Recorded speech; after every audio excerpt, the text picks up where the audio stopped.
কেমন আছেন সবাই? আমার নতুন একটা ব্লগে সবাইকে স্বাগত। বাড়িতে গিয়েছিলাম রোজার ঈদের আগের দিন।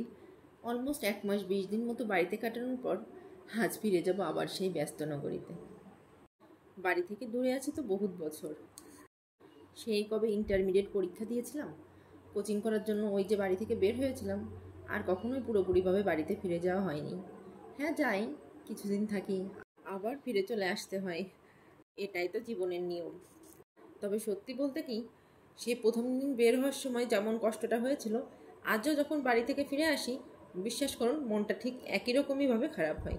কিন্তু ওই যে বড় হওয়ার যে অনেক ভীষণ দায়বদ্ধতা, সেই জন্য ভীষণ মন খারাপ হওয়া সত্ত্বেও কখনোই চোখের জল ফেলতে দেওয়া যাবে না।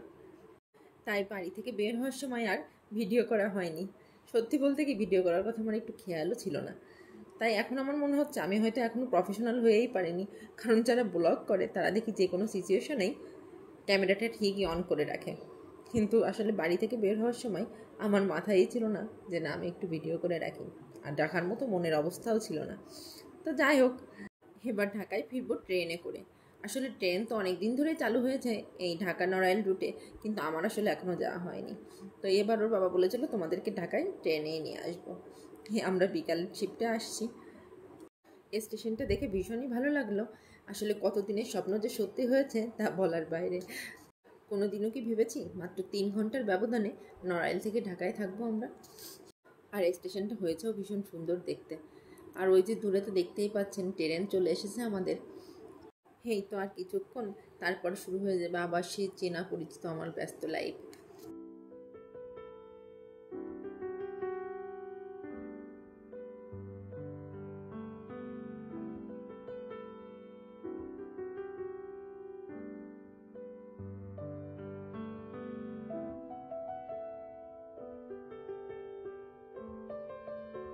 এই যে আমি আমার ছানাপোনাদের সহ ট্রেনে উঠেও পড়েছি, আমাদের সিটে চলে এসেছি, আর ট্রেন ছেড়েও দিয়েছে।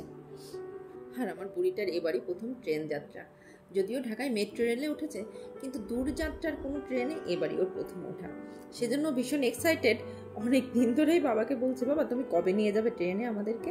তো আজকে সেই ট্রেনে নিয়ে আসাতে ভীষণ খুশি হয়েছে ও।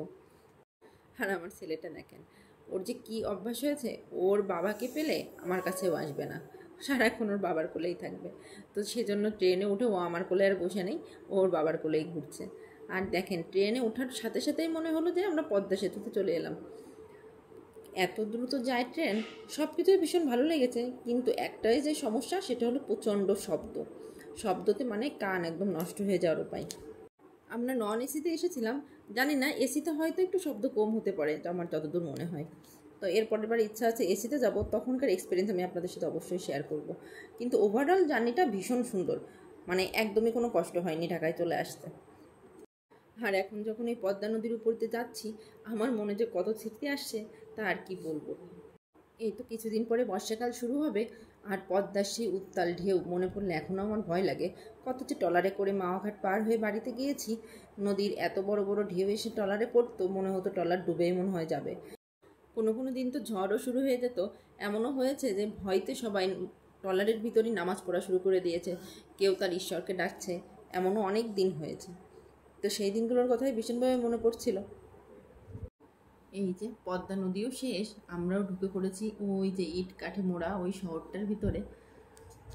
আবার শুরু হবে আমাদের নিত্যদিনের ছুটে চলা, ওর বাবার সেই প্রতিদিন অফিস যাওয়া, আর আমার এই দুটো ছোট্ট ছানাপোনাকে নিয়ে প্রতিদিনকার লড়াই।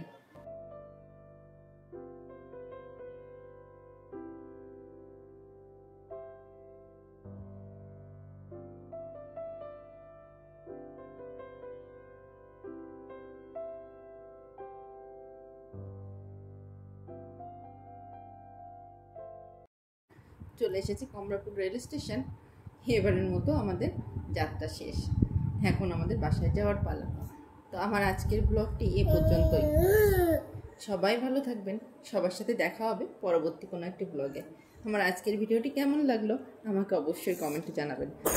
ভালো লাগলে অবশ্যই একটা লাইক করে দিবেন।